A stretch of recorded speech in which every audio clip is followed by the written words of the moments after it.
Hi, അപ്പം നമുക്ക് കുറച്ച് മത്തി കിട്ടിയിട്ടുണ്ട്. അപ്പം മത്തി വെച്ചിട്ട് ഇപ്പോഴത്തെ ട്രെൻഡിങ് ആയിട്ടുള്ള ഐറ്റം തന്നെ ഉണ്ടാക്കിയാലോ. ഞാൻ കുറേ ആയിട്ടോ അത് ഉണ്ടാക്കണമെന്ന് വിചാരിച്ചിട്ട്, പക്ഷെ സാധിച്ചിട്ടുണ്ടായിരുന്നില്ല കേട്ടോ. പക്ഷെ ഇപ്പം നമ്മുടെ കയ്യിൽ സാധനം കിട്ടിയപ്പോൾ പിന്നെ ഉണ്ടാക്കാതിരിക്കാൻ പറ്റുമോ?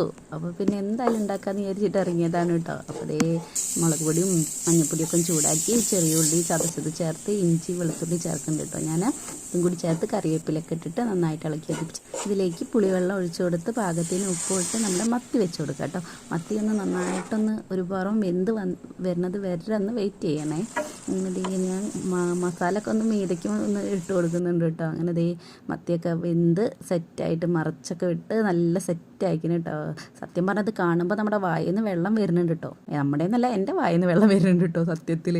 അങ്ങനെ ദേ അതൊക്കെ എടുത്ത് ഞാനതേ ഭക്ഷണം കഴിക്കാനായിട്ട് ഇരിക്കാണ്ട്. അപ്പം ഇന്ന് ഞാൻ പേരത്തോരനും പപ്പടം ഉണ്ടാക്കിയിട്ടുണ്ടായിരുന്നു. അതും കൂടി കൂട്ടിയിട്ടാണ് കഴിക്കുന്നത്. ശരിക്കും സത്യം പറയുകയാണെങ്കിൽ വേറെ ഒന്നും വേണ്ട കേട്ടോ ഇതിൻ്റെ കൂട്ടത്തിൽ. അത് മാത്രം മതി നമുക്ക് ചോറ് കഴിക്കാൻ. നമ്മൾ ഒരുപാട് ചോറ് കഴിക്കും കേട്ടോ. എനിക്ക് ഒരുപാട് ഇഷ്ടമായി. അപ്പോൾ അതുപോലെ ഉണ്ടാക്കാത്തവരുണ്ട്, ഉണ്ടാക്കി നോക്കുക. നമ്മുടെ വീഡിയോ ഇഷ്ടപ്പെട്ട ചാനൽ സബ്സ്ക്രൈബ് ചെയ്യണേ.